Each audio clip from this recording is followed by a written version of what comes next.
by that. The problem is this year, as we've been saying, 2 lowest scores are dropped from each rider's overall. Well, let's see it again. Keith. Cardus is in front, Cadalora is second, and there goes Zeelenberg. And simultaneously, exactly simultaneously, that looked like Shimizu that was about to join them. I think Shimizu got through. He's in 3rd place now.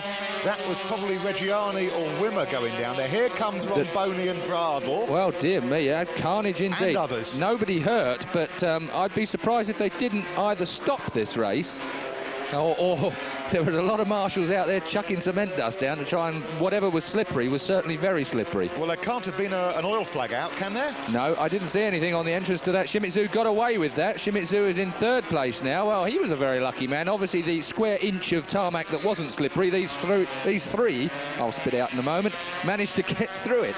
Certainly, I've never seen 5 bikes fall down in sympathy. I mean, I've seen one oil guy... flag out. Just saw it, the stripe flag on the edge of your picture. Absolutely. Oh, and Cadadora's down now.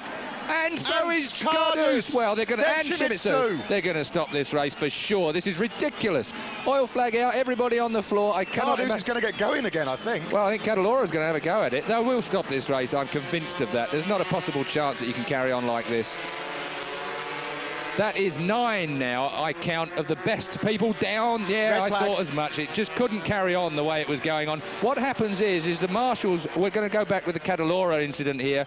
Cadalora just gets the front going straight under him. Well, we're in the chicane. We're not actually at the corner that it all happened on yet. Basically, what happens in these circumstances are... Oh, yeah, this is it. So we're into the right-hander now. Just watch the front end tuck under. We've got a different angle on it to the one we saw. Oh, dear me, both of them went at the same time, virtually. That is so greasy there. But look at Cadalora. He's not going to let go of that bike, is he? Doesn't matter what happens. Cardus has got hold of his. And Shimizu. Well, to go back to what I was trying to explain before we had our slow-motion pictures of Cadalora biting the dust, what will happen is the marshal, the corner marshal on that corner, will have to radio back to headquarters to get the race stopped. He cannot physically stop the race from there. He's not allowed to stop the race from there. Only the clerk of the course, I believe, certainly in national racing, Keith, is allowed to show the red flag. Is it the same in Grand Prix? Absolutely the same throughout. They can only stop the race on the advice of the clerk of the course, the one man back at base. So there is usually a time delay, although I'd have said a minute and a half was a bit long to have a time delay, as we had in this. There was a whole lap went by where they could have made that decision perhaps a little bit earlier. Fortunately, it looks to me as if no one was hurt. What is a problem here, of course, is how damaged some of the motorcycles were. And we had some of the leading World Championship contenders down on the second lap. Down, didn't we? Well, in the end we did, but I mean, the leading ones were the first part of this accident part one, took out Bradle and various others that were very important to the championship positions, and their bikes looked as if they were likely to be more damaged. Back with Cadalora again.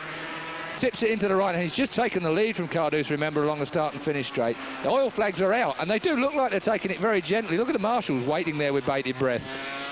So, Cadalora, back goes first, then the rear. Well, and he had absolutely no chance of hanging on to that, and he was actually quite gentle in the turn. And if it's that slippery, despite the fact oil flags were out, you would expect to see, as a rider, you would expect to see cement dust on the track or some other material that is trying to soak up whatever is slippery. That was going to be my question, Keith. What is your reaction as a rider when you come round and you see that red and yellow stripe flag out before the corner? What do you do? Well, when you lead in a Grand Prix, you're obviously looking for what's slippery. Don't forget, they didn't know how slippery that was. Yes. They were in front of the group of 5 who fell behind them, which will have meant that they didn't see how slippery it was. And really and truly, to gauge that, they don't have a sort of a degree board that goes out, this is sort of 90% slippery, or this is 50% slippery. Yeah. They just know that they're leading a Grand Prix, and obviously they get to a slippery old turn that's got oil flags out for whatever reason, and they would have been looking for material on the track, i.e. cement dust. Well, there is a man pointing to the slippery parts. It looks to me like they can't even see where it's slippery. Well, the way the marshals are trying to skate on the track. Well, while the marshals sort themselves out, Julia and myself are going to try and find out what's going on. We're going to go to a very short break. We'll be back with you in just a few moments.